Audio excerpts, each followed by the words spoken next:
आप सबको जय मसीह की। आज का वचन उत्पत्ति अध्याय 15। इन बातों के पश्चात यहोवा का यह वचन दर्शन में अब्राम के पास पहुंचा। हे अब्राम, मत डर, तेरी ढाल और तेरा अत्यंत बड़ा प्रतिफल मैं हूँ। अब्राम ने कहा, हे प्रभु यहोवा, मैं तो निर्वंश हूँ और मेरे घर का वारिस यह दमिश्कवासी एलीएजेर होगा, अतः तू मुझे क्या देगा?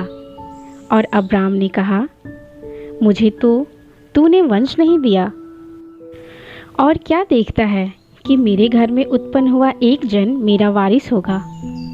तब यहोवा का यह वचन उसके पास पहुंचा, यह तेरा वारिस न होगा, तेरा जो निज पुत्र होगा वही तेरा वारिस होगा।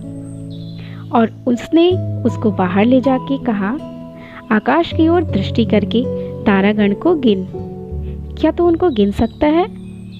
फिर उसने कहा, तेरा वंश ऐसा ही होगा। उसने यहोवा पर विश्वास किया और यहोवा ने इन बात को उसके लेखे में धर्म गिना।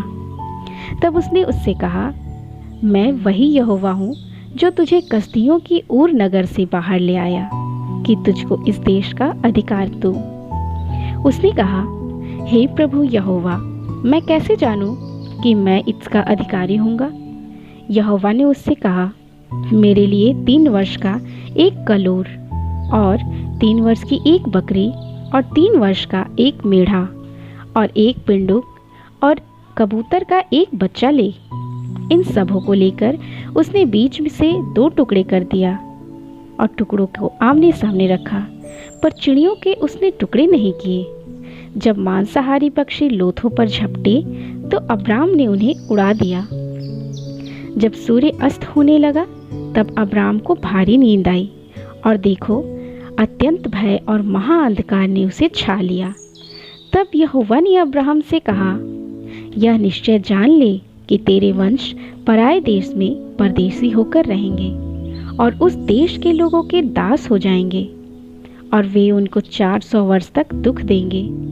फिर जिस देश के वे दास होंगे उसको मैं दंड दूंगा, और उसके पश्चात वे बड़ा धन वहां से लेकर निकल आएंगे।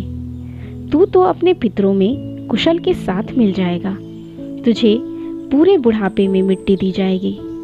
पर वे 4थी पीढ़ी में यहाँ फिर आएंगे, क्योंकि अब तक एमोरियों का अधर्म पूरा नहीं हुआ।